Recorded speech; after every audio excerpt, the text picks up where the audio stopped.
Hello student, हमारा subject है data structure with C and C plus plus और आज हमारा टॉपिक है मेमोरी एलोकेशन। इस टॉपिक को हम लोगों ने 3 पार्ट्स में डिवाइड किया है। तो पार्ट 1 देखते हैं। पहले बात करते हैं मेमोरी लेआउट की।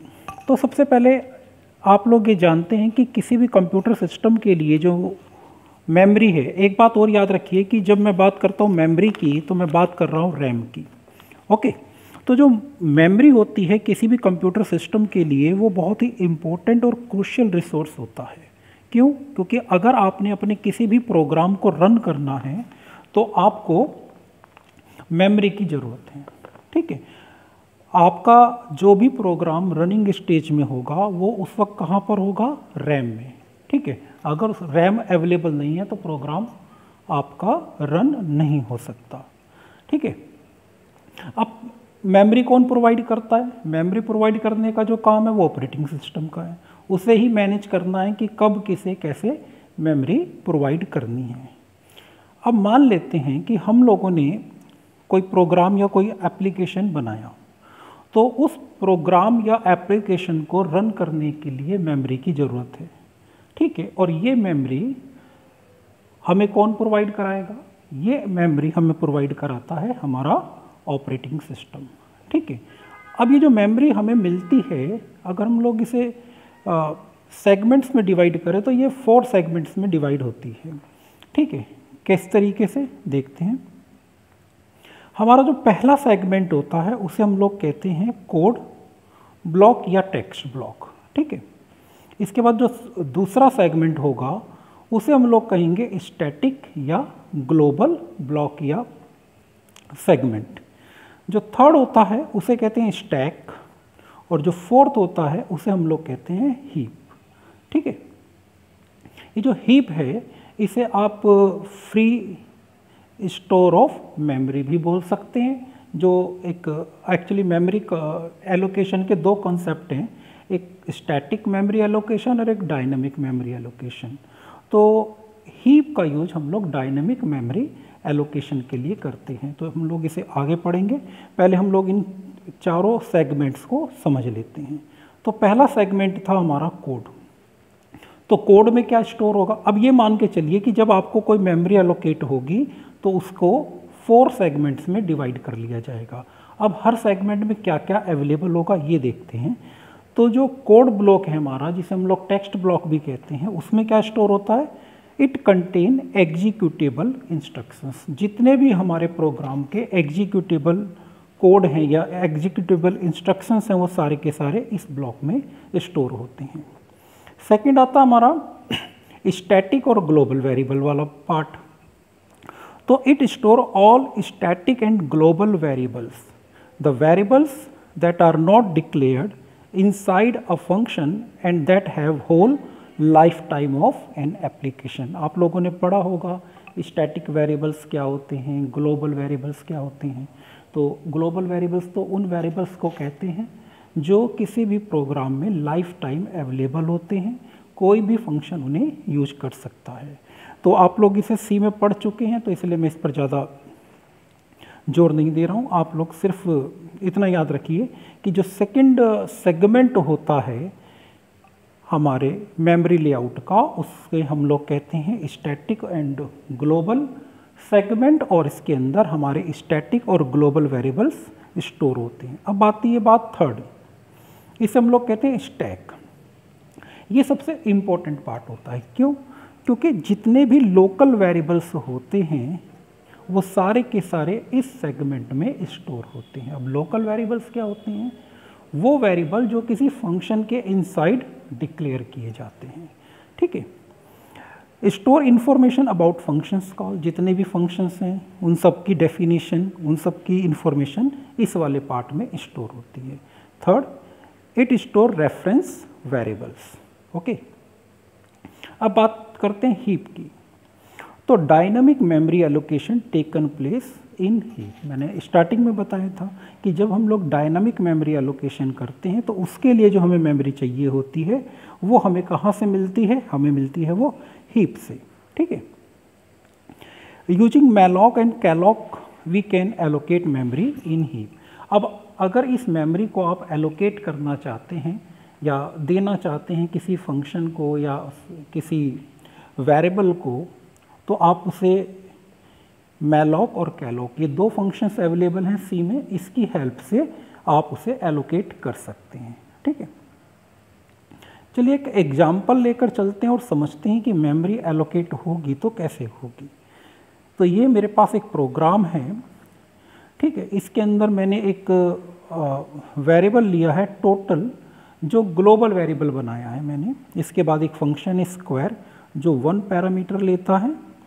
इसके बाद एक फंक्शन बनाया है स्क्वायर ऑफ सम जो 2 पैरामीटर लेता है, और एक मेन फंक्शन है। तो देखते हैं जरा, अगर हम लोग बात करें तो मैंने एक स्टैक एरिया लिया, क्योंकि देखिए हीप का तो यूज यहाँ पर नहीं होगा, क्योंकि हीप केवल डायनामिक मेमोरी एलोकेशन के लिए होती है, और इस प्रोग्राम में हम लोग डायनामिक मेमोरी एलोकेशन नहीं कर रहे हैं। कैसे पता लगा? क्योंकि इस प्रोग्राम में कहीं पर भी malloc या calloc नहीं लिखा है। इसका मतलब है जो मेमोरी एलोकेट होगी वो कम से कम डायनामिकली नहीं होगी। ओके, क्योंकि डायनामिक मेमोरी एलोकेशन तभी हो सकता है जब आप malloc या calloc फंक्शन का यूज करें। तो यहाँ पर मैंने क्या किया, स्टैक और ग्लोबल को दिखा रहा हूँ मैं यहाँ पर। ठीक है, अब देखते हैं होगा क्या। ये बात तो आप लोग जानते हैं कि जब भी कोई प्रोग्राम रन होता है तो वो कहाँ से रन होना स्टार्ट करता है, वो स्टार्ट करता है मेन फंक्शन से। ठीक, तो सबसे पहले मेन फंक्शन, अब जितनी भी फंक्शंस कॉल होती है वो कहाँ पर स्टोर होती हैं, स्टैक में। ठीक, तो देखिए जरा कैसे होगा। सबसे पहले जब ये प्रोग्राम चलता है तो हमें दिखता है कि एक ग्लोबल वेरिएबल है। इस ग्लोबल वेरिएबल को हम लोगों ने कहाँ पर स्टोर कर दिया, ग्लोबल वाले सेगमेंट में स्टोर कर दिया। क्यों? क्योंकि ये एक ग्लोबल वेरिएबल है। कैसे पता लग रहा है ग्लोबल वेरिएबल है? आप ये देखिए, ये जो ऊपर लिखा है इंट टोटल ग्रीन कलर से, ये किसी फंक्शन के अंदर डिफाइन नहीं हुआ है। ये जो वेरिएबल है ये किसी फंक्शन, क्योंकि अगर फंक्शन के अंदर डिफाइन हो जाता तो ये लोकल वेरिएबल बन जाता। जैसे हम लोग बात करते हैं इंट एक्स और वाई की, ये दोनों लोकल वेरिएबल हैं, क्योंकि ये मेन के अंदर, मतलब ये मेन एक फंक्शन हो गया और उसके इनसाइड इन्हें डिक्लेयर किया गया है। तो ये दोनों वेरिएबल्स तो हमारे लोकल वेरिएबल हैं, लेकिन टोटल किसी फंक्शन के अंदर डिक्लेयर नहीं हुआ है। ये तीनों फंक्शंस के लिए अवेलेबल है, इसे हम लोग कहेंगे ग्लोबल वेरिएबल। और जो पीछे हम लोगों ने लेआउट देखा था अपनी मेमोरी का, उसमें आप लोगों ने ये देखा है कि ग्लोबल वेरिएबल के लिए एक अलग सेगमेंट होता है। तो उस सेगमेंट में टोटल वेरिएबल स्टोर होगा, मतलब उसे मेमोरी कहाँ से मिलेगी, उस सेगमेंट। कौन सा सेगमेंट था वो? Global segment. ओके, इसके बाद हम लोग आगे चलते हैं। अब हमारे पास आता है मेन फंक्शन। तो मेन फंक्शन को मेमोरी कहाँ से मिलेगी? क्योंकि फंक्शन है तो इसे मेमोरी मिलेगी स्टैक से। ठीक है, तो इसके अंदर क्या हुआ, मेन फंक्शन और उसके वेरिएबल्स, क्योंकि लोकल वेरिएबल भी स्टैक के अंदर आते, जो x और y हैं, और जो मेन फंक्शन है उन दोनों को स्टैक में मेमोरी मिल जाएगी। अब जब हम लोग मेन में आगे बढ़ते हैं तो हमें एक नया फंक्शन मिलता है स्क्वायर ऑफ सम। तो सबसे पहले इस फंक्शन को कॉल करेंगे। ठीक है ना भाई, आप लोग मेन में आएंगे, मेन के अंदर 2 वेरिएबल डिक्लेयर हो गए, तो ये तो आप लोगों ने स्टैक के अंदर लिख दिया कि मेन फंक्शन है, उसके बाद x और y। ठीक, अब जब आप आगे बढ़ते हैं तो आपको एक टोटल नाम का वेरिएबल मिलता है, लेकिन ये वेरिएबल लोकल वेरिएबल नहीं है, ये ग्लोबल वेरिएबल है। तो इसलिए इसे स्टैक में नहीं लिखेंगे, इसे लिखेंगे ग्लोबल सेगमेंट में अलग से। हम लोगों ने उसे वहाँ पर लिख दिया। उसके बाद जब हम लोग आगे बढ़ते हैं तो एक फंक्शन मिलता है स्क्वायर ऑफ सम। तो अब इसके लिए मेमोरी एलोकेट की जाएगी। अब क्योंकि ये फंक्शन है तो इसकी भी मेमोरी कहाँ से एलोकेट होगी, इसकी मेमोरी भी हम लोग एलोकेट करेंगे स्टैक में। ठीक है, तो स्टैक में एक नया सेगमेंट बनेगा और उसके अंदर फंक्शन आएगा। अब आप लोग मेन से कहाँ जाएंगे, स्क्वायर ऑफ सम पर। यहाँ पर फंक्शन का नाम लिखा है स्क्वायर ऑफ सम, जो फंक्शन का नाम है। और स्क्वायर ऑफ सम जो हमारा फंक्शन है, ये जो रेड कलर से लिखा है, इसके अंदर आप देखते हैं कि इसे हम लोग 2 पैरामीटर ए और बी पास करेंगे। तो हमने लिख दिया a, b। ओके, अब जब मैं स्क्वायर ऑफ सम में आता हूँ तो मुझे क्या दिखाई देता है कि इसके अंदर एक फंक्शन कॉल और हो रही है, क्या, स्क्वायर। आप देखें कि स्क्वायर ऑफ सम वाला जो फंक्शन है उसकी डेफिनेशन देखें तो उसमें लिखा है return square a plus B. और स्क्वायर क्या, स्क्वायर एक फंक्शन है, तो इसका मतलब इस फंक्शन को कॉल करना है, तो इसकी भी मेमोरी एलोकेट करनी है। तो वो मेमोरी किस तरीके से एलोकेट होगी, एक नया सेगमेंट बनेगा स्टैक के अंदर, उसके अंदर कौन से फंक्शन को मेमोरी मिलेगी, स्क्वायर को। ठीक है, तो आप यहाँ से पहुँचेंगे थर्ड सेगमेंट में और स्क्वायर को मेमोरी एलोकेट करेंगे, और स्क्वायर के लिए लोकल वेरिएबल कौन है, ए, उसे मेमोरी एलोकेट हो जाएगी। ठीक है, क्लियर हो गया आपको। ये प्रोग्राम को अगर मैं ये देखूं कि मुझे इसे किस तरीके से मेमोरी एलोकेट करनी है, तो जो मेरा वेरिएबल था टोटल, उसे वो क्योंकि ग्लोबल वेरिएबल था उसे मैंने अलग मेमोरी एलोकेट किया, और जो मेरे फंक्शंस थे main, square of sum and square, इन्हें मैंने अलग मेमोरी एलोकेट किया। ठीक है, अभी जो स्टैक के अंदर सेगमेंट्स बने हैं, 3 सेगमेंट्स आपको दिखाई दे रहे हैं। ठीक है, इन तीनों को हम लोग कहते हैं स्टैक फ्रेम। ओके, तो इस वक्त स्टैक फ्रेम कितने हैं, 3। अब एक बात आप लोग यहाँ पर याद रखिए कि जब मेमोरी एलोकेट होती है तो स्टैक की मेमोरी फिक्स होती है। मान लीजिए कि आपने एक प्रोग्राम बनाया, उसे मेमोरी एलोकेट हुई, तो उसके अंदर मान लीजिए स्टैक को 2 MB मेमोरी एलोकेट हो गई। ठीक, तो स्टैक को जो मेमोरी एलोकेट होती है वो फिक्स होती है और वो एलोकेट हो जाती है कंपाइल टाइम पर। ओके, लेकिन ये जो स्टैक फ्रेम बनते हैं, स्टैक फ्रेम कुछ भी नहीं होता, स्टैक के अंदर जो अलग अलग सेगमेंट्स बनेंगे, ठीक है, ये फिक्स साइज के नहीं होते, और इनको जो मेमोरी एलोकेट की जाती है वो रन टाइम की जाती है। स्टैक की मेमोरी कंपाइल टाइम एलोकेट होती है, उसका साइज फिक्स होता है। लेकिन ये जो सेगमेंट बने हैं जिन्हें हम लोगों ने क्या नाम दिया है, स्टैक फ्रेम, ये फिक्स साइज के नहीं होते, इनका साइज कम ज़्यादा हो सकता है। और दूसरी बात कि इन्हें जो मेमोरी एलोकेट हुई वो रन टाइम पर होगी, ना कि कंपाइल टाइम पर। स्टैक की मेमोरी कंपाइल टाइम पर एलोकेट होती है, उसका साइज फिक्स होता है, लेकिन स्टैक फ्रेम की जो मेमोरी है वो रन टाइम एलोकेट होती है और उसका साइज फिक्स नहीं होता। ठीक है, आगे बढ़ते हैं। There are 2 types of memory allocation possible in C. C में 2 तरीके से हम लोग मेमोरी एलोकेट कर सकते हैं। पहला होता है कंपाइल टाइम, इसे हम लोग स्टैटिक एलोकेशन भी कहते हैं, या हम लोग इसे स्टैक मेमोरी एलोकेशन भी कह सकते हैं। क्यों? क्योंकि जो कंपाइल टाइम या स्टैटिक मेमोरी एलोकेशन होता है ये स्टैक में से होता है। आपको मेमोरी लेआउट याद है, उस मेमोरी लेआउट में आपने देखा था आपके 4 सेगमेंट थे, तो उसमें जो थर्ड सेगमेंट था वो था स्टैक। ठीक है, तो ये जो कंपाइल टाइम मेमोरी एलोकेट होती है कहाँ से स्टोर होती है या एलोकेट होती है, स्टैक से। ठीक है, और जो सेकंड होता है मेमोरी एलोकेशन की टेक्निक वो होती है रन टाइम, इसे हम लोग डायनामिक एलोकेशन भी कहते हैं। और ये मेमोरी कहाँ से एलोकेट होती है, हीप से, तो इसे हीप मेमोरी एलोकेशन भी कह सकते हैं। अब हम पढ़ते हैं स्टैटिक मेमोरी एलोकेशन के बारे में।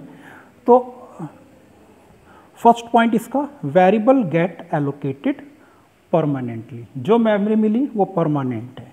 ठीक है, number 2, the memory allocation is fixed and can not be changed. अब आपने एक मेमोरी किसी वेरिएबल को एलोकेट कर दी, लेकिन जब प्रोग्राम रन होता है तब आपको लगता है कि ये मेमोरी कम है या ज़्यादा है। मान लीजिए आपने एक एरे बनाया और उसके अंदर आपने जब प्रोग्राम बनाया तब आपको लगा कि आपने 10 स्टूडेंट का डाटा एंटर करना है। ठीक है, तो उसी के को कैलकुलेट करके आपको मेमोरी एलोकेट हो जाएगी कंपाइल टाइम पर। ठीक है, लेकिन जब आप प्रोग्राम को रन करते हैं और आपको लगता है नहीं 10 का नहीं 12 स्टूडेंट का डाटा स्टोर करना है, तो आप अपनी मेमोरी के साइज को इंक्रीज नहीं कर सकते अब। ठीक है, तो इसका अब मतलब ये हो गया कि अगर आप compile time memory allocation technique को अपना रहे हैं तो आपको पहले से ही एग्जैक्टली ये पता होना चाहिए कि आपको कितनी मेमोरी की ज़रूरत है अपने प्रोग्राम को रन करने के लिए। क्यों? क्योंकि आपको वो मेमोरी कंपाइल टाइम पर एलोकेट हो जाएगी, लेकिन रन टाइम पर आप उस मेमोरी को चेंज नहीं कर सकते। ना तो आप उसके साइज को इंक्रीज कर सकते हैं, ना ही आप उसके साइज को डिक्रीज कर सकते हैं। Allocation is done before program execution. Obvious सी बात है कि प्रोग्राम के एग्जीक्यूट मतलब रन होने से पहले ये मेमोरी एलोकेशन हो जाता है। It use the data structure called stack for implementing static allocation. हम लोग पहले डिस्कस कर चुके हैं कि जो स्टैटिक मेमोरी एलोकेशन है इसके ये हमें कहाँ से एलोकेट होती है मेमोरी, स्टैक से। ठीक है, अब एग्जाम्पल लेके चलते हैं। मैंने लिखा इंट एक्स कोमा वाई, तो इंट अभी फ्लोट के बारे में बाद में देखते हैं, पहले मैंने लिखा इंट एक्स कोमा वाई। तो अगर मैं लिखता हूँ इंट एक्स कोमा वाई, तो जो पहला स्टेटमेंट मेरा है इंट एक्स कोमा वाई, जैसे ये लाइन एग्जीक्यूट होगी तो जो कंपाइलर होगा हमारा वो दोनों वेरिएबल x और y को 2 बाइट का स्पेस एलोकेट कर देगा। ठीक है, इसी तरीके से अगर मैं बात करता हूँ फ्लोट stu, फिर मैंने लिखा है 5, तो यहाँ पर मैंने एक एरे बनाई है stu के नाम की, जिसका साइज कितना है 5 और टाइप कितना है, टाइप है फ्लोट। तो अब आप ये जानते हैं कि जो एक फ्लोट होता है उसके लिए हमें 4 बाइट चाहिए। तो यहाँ पर कितने हो गए, फ्लोट का साइज 4 बाइट और मुझे कितनी बाइट्स कितने फ्लोट के एलिमेंट्स मुझे चाहिए 5, तो 4 × 5 = 20। तो जब ये जो सेकंड स्टेटमेंट है मेरा फ्लोट stu, जब ये एग्जीक्यूट होगा तो मुझे 20 बाइट्स चाहिए। क्यों? क्योंकि फ्लोट का साइज होता है 4 और मुझे 5 एलिमेंट फ्लोट टाइप के इसके अंदर स्टोर करने हैं। अब बात करते हैं डिसएडवांटेज की, स्टैटिक मेमोरी एलोकेशन के डिसएडवांटेज। तो जो इसका जो मेन डिसएडवांटेज है वो है वेस्टेज ऑफ मेमोरी। अब मान लीजिए अब आपको स्टार्टिंग में तो नहीं पता है कि कितनी मेमोरी की ज़रूरत है, लेकिन आप चाहेंगे कि मैक्सिमम लेकर चलते हैं। क्यों? क्योंकि आप ये नहीं चाहते कि आपने 10 एलिमेंट स्टोर करने थे और बाद में पता लगता है कि 20 स्टोर करने हैं और आपने मेमोरी केवल 10 के लिए ली है। तो आप लोग स्टार्टिंग में क्या कोशिश करेंगे, आप लोग ये हमें ज़्यादा से ज़्यादा मिल जाए, और बाद में आप लोग जो स्टोर करेंगे एलिमेंट वो कम करेंगे, मतलब मेमोरी कम यूज करेंगे, एलोकेट ज़्यादा करवा लेंगे। अब आपने एलोकेशन तो ज़्यादा मेमोरी का करवा लिया लेकिन यूज आपने कम की, तो वो जो बची हुई मेमोरी है वो तो वेस्टेज हो गई। इसी तरीके से memory can not be freed when it is no longer needed. अब मान लीजिए मेमोरी की ज़रूरत नहीं है आपको, आपने मेमोरी एलोकेट कराई, आपने उस मेमोरी को यूज कर लिया और अभी आपका प्रोग्राम रनिंग में है लेकिन आप उस मेमोरी को यूज नहीं कर रहे हैं, तो आप उसे फ्री नहीं कर सकते। ठीक है, जब तक आपका प्रोग्राम टर्मिनेट नहीं होगा, एंड नहीं होगा, तब तक आप उस मेमोरी को फ्री नहीं कर सकते कि कोई दूसरा वेरिएबल या कोई दूसरी एप्लीकेशन या कोई दूसरा प्रोग्राम उसे यूज कर सके। ठीक है, वो परमानेंटली आपको मिल गई है तब तक के लिए जब तक आपका प्रोग्राम रनिंग में है। इस लेक्चर के लिए इतना ही। Thank you.